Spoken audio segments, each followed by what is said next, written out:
Greetings YouTube and welcome to the Dragoon's Den. Today I've got a quick deck profile for you guys, and that is going to be on Frognarchs. This was one of the two choices that I showed you guys last week, and basically this is just like my initial draft of the deck. I don't think I really need to go into too much detail over it, as we all know what Frognarch does. You just sack off your tree-born frogs and your rodent totems for monarchs who then get their effects. This isn't anything too fancy. I'm not running Obelisk Tormentor, I'm not running Illusionary Snatcher. I just think there's subpar cards in here right now. And I'm also not running Sea Lancer, as that's just a completely different style. Not to mention I don't have any Sea Lancers. But yeah, let's get to the actual deck itself. I'm running first for your Monarchs, 3 copies of Caius. He's the best Monarch in the game. Banish stuff, burn for 1,000 if you banish a Dark. You can banish himself for that last bit of game if need be. 3 copies of Ryza, excellent card, gets rid of basically any Xyz monster out there, most synchros, being able to just spin cards off the field, reset your opponent's draw phase, you know, give him a dead card like an MST or a Storm they might have set as a bluff. And plus they're level 6, so you can like overlay 2 of them for a Bouncer if need be. Then I'm running 3 copies of Lightning Darkness Dragon. Might take this guy down to 2. Lad's just an absolute beast of a card, especially if you can drop him when your opponent's forced to top deck. Then he just renders like their next 5 card effects completely useless. You don't really want to drop this guy just for the sake of dropping it. You want to drop it when you have a really good target in the grave to revive, like say a Tragodia, a Swapfrog, or a Sangan. But yeah, he just eats away your opponent's card resources, and then once they kill it, you get something back.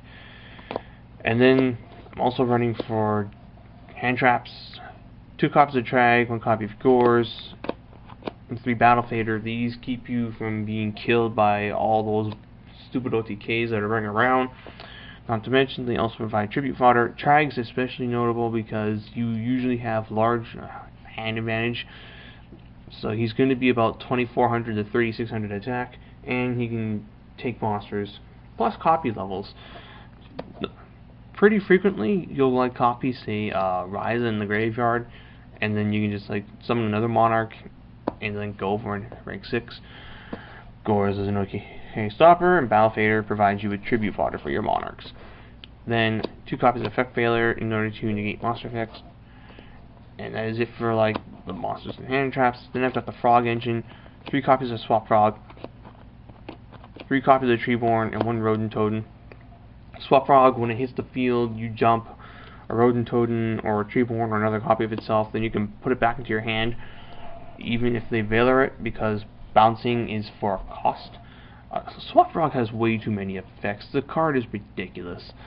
Terrible card design, but nobody's complaining because Monarchs aren't as broken as other decks that could make use of it. But one day, Swapfrog will find itself in major trouble because it's got like 3 really good effects.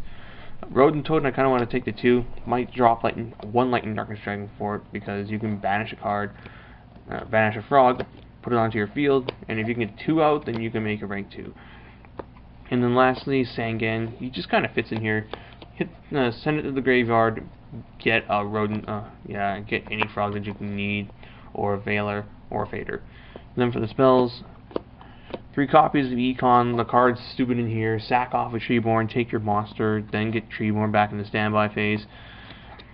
Or just basically take any monster your opponent has and like do stuff with it. 3 copies of MST because you do not want back row disrupting your plays. If they flip up that tech macrocosmos, you are going to lose. So MST kind of gets rid of it.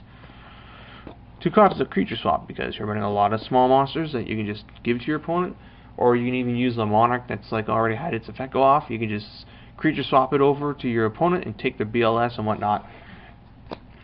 2 copies of Soul Exchange, just get rid of their annoying monster. Your opponent summoned a Christia, Soul Exchange it off the field, and then drop your Caius.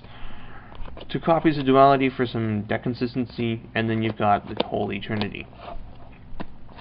And that's pretty much it for the deck itself. I mean, I don't really have much of an extra deck here. There's like some things in here I have, like Excavabeetle, Gaia, Dragoon, Spike Bouncer, Force Focus, Sword Breaker, and like some Synchros, but yeah, not really much. At the very least, you do want to run a Gusto Phoenix and a Gachi Gachi. Phoenix is notable with Ryza because the two together can like do about 6,000 plus damage. Pretty good. And then I did have a side made, but it's probably going to change. I had a Vanity's Fiend and an Arch Lucretia because I couldn't find a second one of these. And yeah, these two kind of like win games. Jinzo for Trap Heavy decks. Gemini Imps because Dark Worlds can suck it. Puffer Plant because yeah, why not? Same for Electric Virus. 2 Cyber Dragons. Oh hey, another Jinzo. 2 DD Crow. 2 Twister. No, make that 3. And there you have it. Once again, Monarchs. Old deck, but a goodie. This deck will be like around forever and probably tier 2 forever until something happens to like completely push it over the top. And it's like that one thing that you always need to be just a little bit prepared for, as it is one of those rogue decks that will kind of surprise you and like take a win from you. That being said, thank you all for watching. Until next time, take care.